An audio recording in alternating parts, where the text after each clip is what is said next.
Hola, en este video vamos a ver algunos temas relativos a la introducción, repasar algunos temas que han ustedes consultado en las lecturas y videos que les he comentado.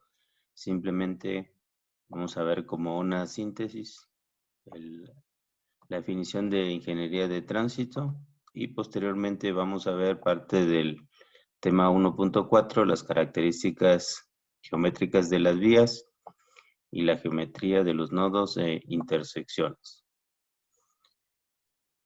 Un tema a abordar primero es la definición formal de ingeniería de transporte de tránsito. La ingeniería de tránsito es una rama de la ingeniería de transporte. Aquí, según la definición del Instituto de Ingenieros del Transporte, tenemos que la ingeniería de transporte es la aplicación de principios técnicos y científicos para la planeación, el diseño funcional, la operación, la gestión y la gestión de dispositivos e infraestructuras para cualquier modo de transporte con la finalidad de proporcionar un movimiento de personas y cosas de manera segura, rápida, confortable, conveniente, económica y ambientalmente compatible. Compatible o sostenible. Dado el campo de la ingeniería de transporte, es importante precisar que en su caso, la ingeniería de tránsito, que es esta materia, es una rama de la ingeniería de transporte que se puede describir como la fase de la ingeniería del transporte que conduce la planeación, el diseño geométrico y las operaciones de tránsito en las carreteras, calles y vías rápidas, sus redes, sus terminales, el entorno, el entorno espacial y sus relaciones con otros modos de transporte. Está más relacionada con las operaciones de tránsito y en las calles o en las infraestructuras, y a la vez tiene que ver con la relación de otros modos de transporte, y estamos hablando en este caso de los peatones, las bicicletas y demás. Entonces, esa es la definición formal que ustedes han revisado o han podido comprobar de una manera quizá más práctica en los diferentes videos que han observado. Entonces, es importante tener la definición de qué es la ingeniería de transporte, de tránsito, perdón. Y bueno, igual que la ingeniería de transporte, pues es un área multidimensional, multidisciplinaria, en donde intervienen quizá menos especialistas y es mucho más, más para ingenieros de transporte o de tránsito mismo, y tiene, si lo comparamos con la ingeniería de transporte, un poco menos de relaciones con los otros especialistas, ¿no? Porque es un tema muy, muy puntual. No obstante, pues sí, sí es importante la relación con, por ejemplo, todos los aspectos de tecnología, los ingenieros en electrónica, los ingenieros computacionales, los ingenieros en diseño de sistemas inteligentes, por ejemplo. Y también, bueno, pues hay normativas que se deben de cumplir. Cada uno de estos sistemas pues tiene una norma o unas especificaciones o lineamientos técnicos que debe cumplir, y pues también hay abogados o otro tipo de técnicos que definen estas mediciones.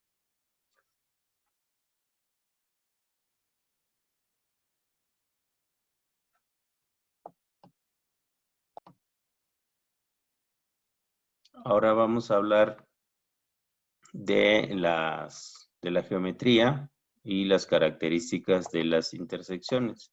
En particular, cómo debemos analizarlas y unos conceptos generales para poderlas caracterizar. Bien, o sea, como aquí vemos en la gráfica o esta foto aérea que tenemos del lado izquierdo, que es una intersección de la ciudad de Puebla, podemos ver que hay vialidades que son de diferentes tamaños, para empezar, ¿no?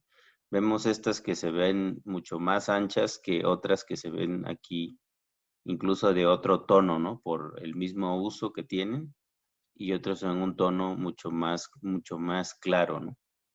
Entonces, hay una jerarquía en cualquier ciudad y se conforma por vías principales o ejes viales, les podemos llamar también, o vías primarias, que son estos bulevares que permiten, o a grandes avenidas que permiten la conexión de movimientos de mediano y largo recorrido. Esas vías, pues bueno, están conectadas con otras de menor jerarquía que podríamos llamarle las secundarias, que aquí vemos en un tono un poco menos oscuro, les decía, por el tema del uso, se ven por acá. Y finalmente unas vías que se denominan terciarias o locales, que simplemente son auxiliares para llegar al destino final de los usuarios. Por ejemplo, aquí vemos una zona habitacional, aquí se ven los techos y por acá vemos algunas calles, ¿no? Estas calles permiten llegar lo más cercano a la puerta de la oficina o de estos edificios, o a los estacionamientos de estos edificios, como podemos ver acá, y tienen esa función, ¿no? Operar simplemente en la última milla se denomina para que los conductores o los usuarios de la vía pues puedan llegar a su destino final. Estas vías también están asociadas o tienen como característica lo que denominamos carriles, que son las franjas a partir de las cuales pueden circular los vehículos.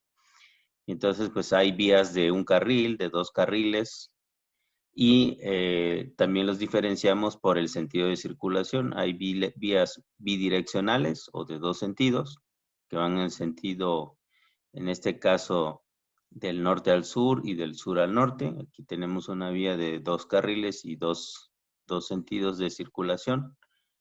En este lado, bueno, digo un carril y un sentido porque es lo que vemos, pero si vemos, nos acercamos con más detalle a la imagen, podremos ver que quizás no son 2 carriles. Aquí ustedes ven una línea punteada y esa es el ancho de un carril. Entonces, en realidad, esta es una vía que tiene 4 carriles por sentido y en este lado, esto pues es simétrica. También tenemos 4 y tiene un camellón o una parte que los divide, un cuerpo que los divide en la parte inferior.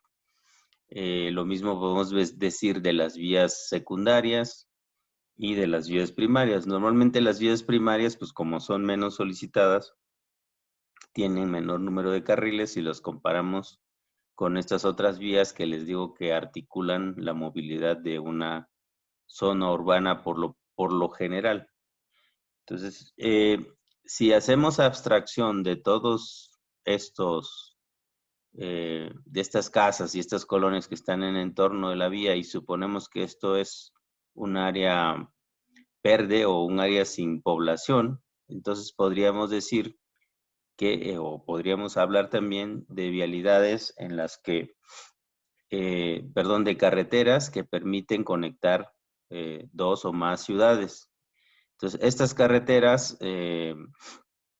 tienen la característica que generalmente no hay detenciones durante su recorrido, ¿no?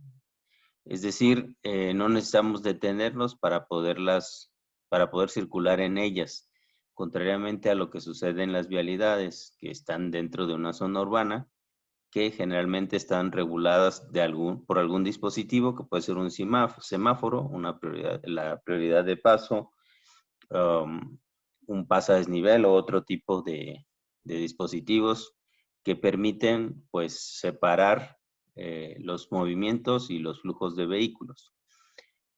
En este caso, aquí tenemos 2 vías, por ejemplo, que vemos que claramente no se juntan.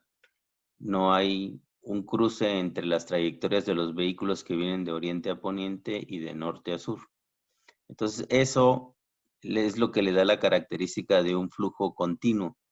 Y el comportamiento de una carretera en flujo continuo, es decir, que no tiene interrupciones, es muy distinto a una vialidad con flujo interrumpido, se denomina, que generalmente la continuidad del flujo la rompe o la limita la aparición de los semáforos. Entonces los vehículos se tienen que detener para darle el paso a otros vehículos.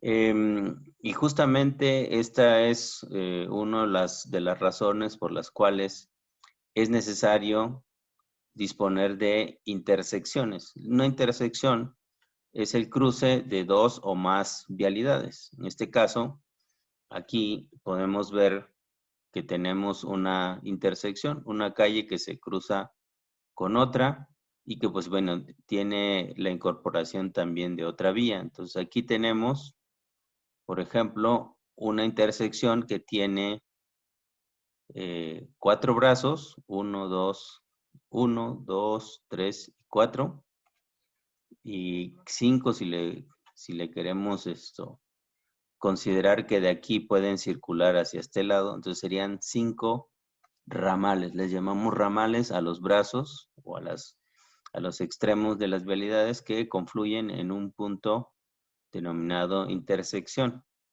Aquí en este lado podemos observar también una intersección. En este caso, pues también tenemos una calle y otra calle, y ellas se cruzan y generan un punto que es la intersección, y aquí estaríamos hablando de 1, 2, 3, 4 ramales. Estamos hablando de una intersección que le podemos llamar en cruz o en T también, ¿no? Digo en cruz o en X, perdón. También acá tenemos otra. Esta puede ser una intersección de tipo T, en donde, bueno, viene el ramal principal y otra que se incorpora de este lado, ¿no? Entonces tenemos una en T, una en cruz, y bueno, pues las demás pueden ser ya se pueden clasificar por el número de ramales. Aquí es una de 5 ramales. Aquí esta sería una intersección en Y. Ustedes ven aquí que se bifurca y tiene 2, 3 brazos. Y en fin, podemos ver, recorrer la ciudad con estos mapas, fotos aéreas, y podemos encontrar pues diferentes tipos de intersecciones. ¿Por qué son importantes las intersecciones o por qué las necesitamos? Porque es necesario que los vehículos y los diferentes modos de transporte puedan llegar a su destino final. Y si no hubiera estas intersecciones, pues sería muy difícil que pudieran acceder. Por ejemplo, si esto fuera una carretera en donde no hay intersecciones, solamente es flujo continuo, imagínense que ustedes tengan que ir a trabajar en esta zona que tenemos aquí. Pues no sería fácil de llegar a ese lugar. Tendrían que hacer un gran recorrido y luego buscar las calles locales para poder llegar hasta acá, ¿no? Entonces, las intersecciones nos proveen de accesibilidad, pero también nos limitan la velocidad de circulación. En estas vías que vemos aquí de flujo continuo, normalmente iríamos a una velocidad más elevada que en estas calles en donde tenemos que cruzar cada una de las intersecciones, ya sea porque hay un semáforo, ya sea porque hay otros vehículos y hay que tener cuidado en el momento de recorrer o cruzar por estos lados.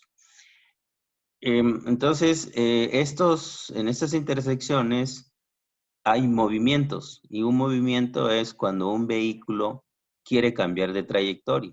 Por ejemplo, este que viene del norte quiere ir al sur, ¿no? Entonces tiene que esperar acá que esté libre el paso para continuar su recorrido al sur. O este que está en el poniente quiere ir al norte, entonces tiene que hacer un giro a la izquierda para poder ir al norte. O este que está en el norte y quiere ir al oriente, pues tiene que hacer un giro a la izquierda. Entonces, todos esos cambios de dirección se denominan movimientos. Y en cada intersección, dependiendo de su configuración, puede haber uno o varios movimientos. Una de las preguntas de la ingeniería de tránsito es justamente cómo resolvemos ese conflicto que se genera por los movimientos de los diferentes tipos de vehículos que se dan en una intersección. Dado que no todos pueden pasar al mismo tiempo, porque esto generaría accidentes y problemas de circulación, es necesario establecer algún mecanismo para que se hagan los cruces o los cambios de dirección de manera ordenada. Y para ordenar esos movimientos, pues tenemos diferentes mecanismos, dependiendo del volumen de vehículos que circula en una intersección, va a ser ese mecanismo. El más sencillo es el de prioridad de paso.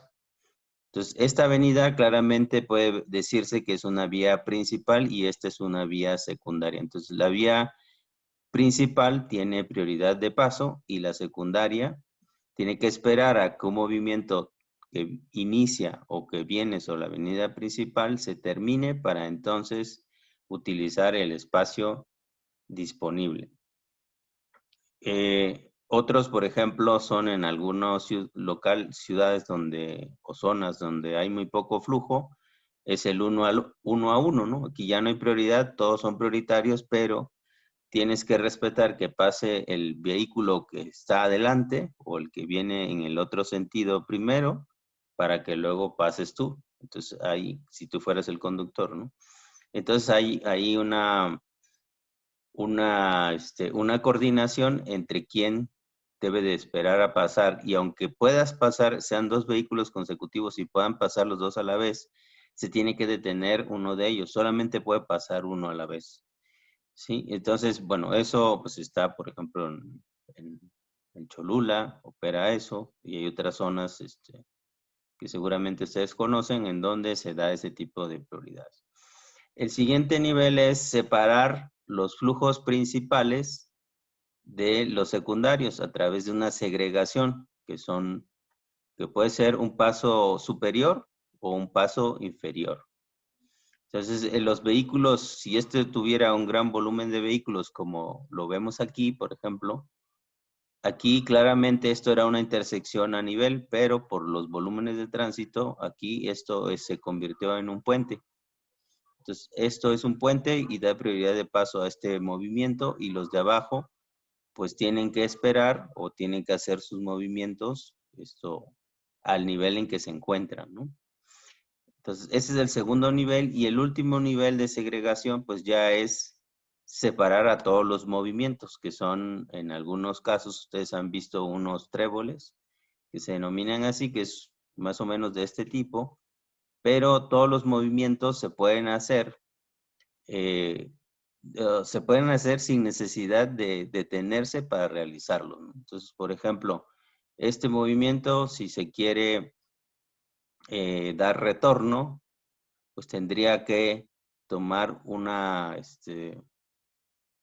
gasa, se llama, para poder hacer su movimiento y poder salir, ¿no? O cambiar de dirección. Entonces, todos los cambios de dirección, por ejemplo, pues tiene que tener un cierto recorrido. Que viene acá y se quiere incorporar, pues tiene que pasar por abajo, hacer la gasa y subirse, ¿no? Entonces, así se generan los nudos viales que ustedes vieron en la primera lectura que se les ha compartido, ¿no? Entonces, ese es el nivel más elevado de segregación de los movimientos. Sin embargo, en la medida que esa intervención para regular los movimientos sea más grande, mayores son las inversiones. Entonces, hacer un puente como esto cuesta 100 veces más que poner una prioridad de paso. El 100 veces es un decir, porque depende, pues, en dónde se ubican o dónde quieren hacer esa segregación de movimientos. Si es en una zona urbana, pues hay que comprar todos los terrenos, generar la geometría, construir, cortar el paso, en fin, tiene unos costos muy elevados, ¿no? Que si solo es poner una señalización vertical y horizontal que indique cuáles son los movimientos prioritarios en una intersección determinada, ¿no? Entonces, Lo que vamos a ver a continuación ya sería cómo caracterizamos o cómo logramos que estos movimientos que se dan en una intersección puedan ser representados para poderlos cuantificar, para poderlos medir, para poderlos analizar y para proponer soluciones.